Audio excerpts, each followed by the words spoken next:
In this video, I want to talk about 5 tips for sprint planning that you can use to make your sprint planning effective, productive, and short. We want our sprint plannings to be short so that we can all stay focused on it. Tip number 1, review your sprint velocity. Especially review your previous sprint and see how many story points you have completed.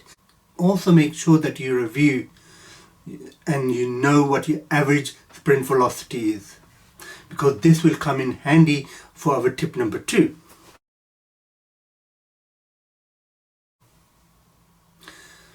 Tip number 2, and this tip number 2 is that before you start planning your sprint, make sure that you look at your sprint capacity.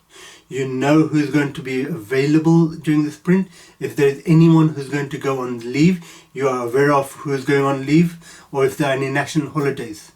And before the tip number 2, you should have already reviewed your sprint velocity, so you know what your previous velocity is. And based on this, upfront, before you move any single user story into your sprint, make sure you agree as a team with your product owner how many user stories, or more specifically, how many story points you can commit to in the next sprint. If you're using story points, then make sure you know how many story points you can commit to in the sprint.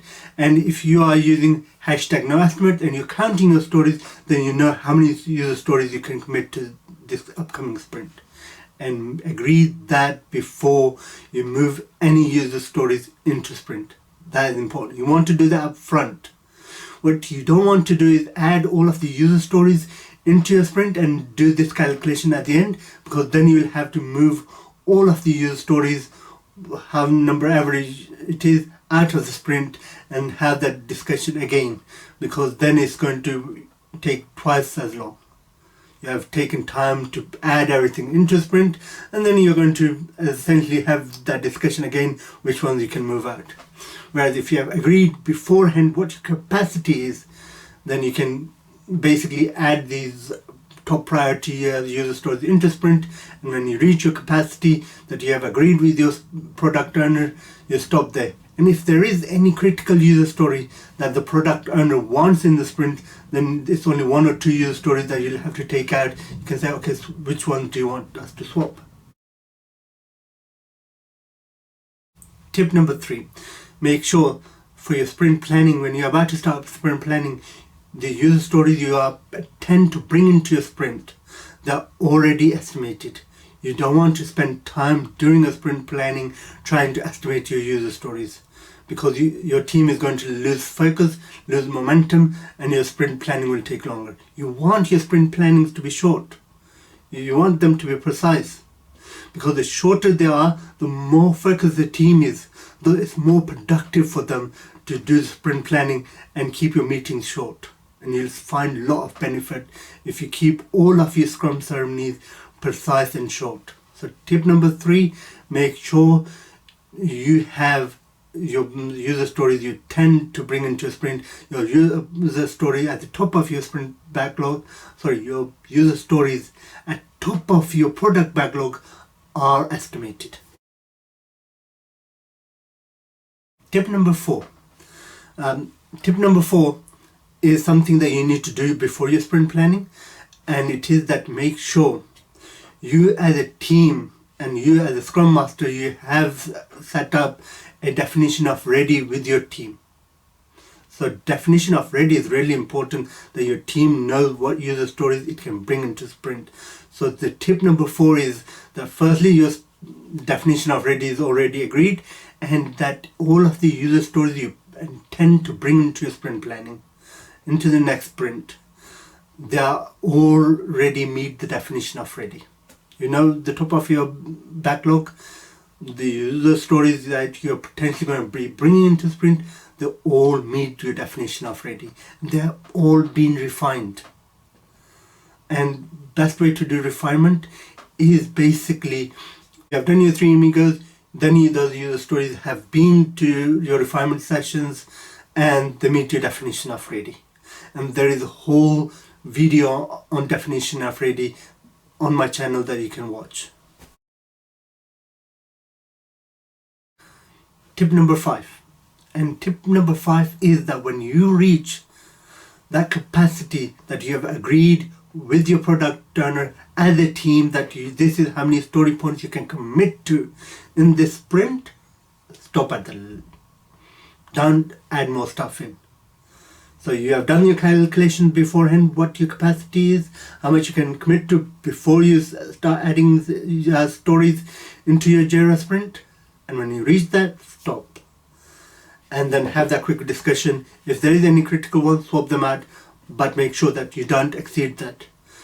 And that is really important, because adding more stuff into your sprint doesn't mean that you'll get that lot completed. It just means that those stories, firstly, one get completed. You won't magically exceed your velocity. If you have been doing 50 story points for last 3 sprints, magically you won't be able to deliver 70 story points or 100 story points.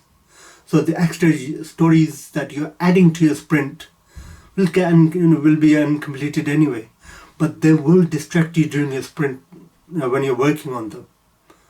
So when you reach your capacity, stop there.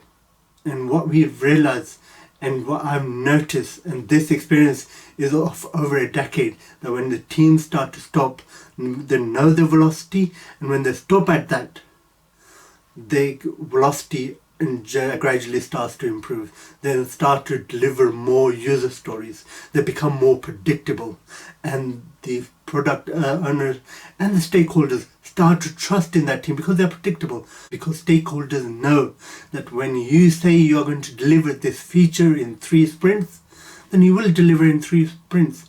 The team is predictable. They have more trust and faith in you.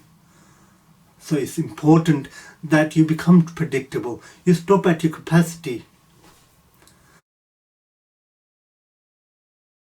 A bonus tip for the Scrum Masters. When I became a Scrum Master, I wish someone had given me a list of the top books I must read. And if you are new to Scrum Master, or even if you are a seasoned Scrum Master, and you want to improve your Scrum ceremonies, you want to improve your Agile ceremonies, then I'm recommending you that you read this book. This is one of my favorite books, especially for a Scrum Master. It tells you how to run your ceremonies. It tells you what to do as a seasonal Scrum Master, day to day, what should be your role. And the link of this book is going to be in my descriptions. If you have enjoyed this video, please subscribe. I'm looking for subscribers. I need subscribers for my channel.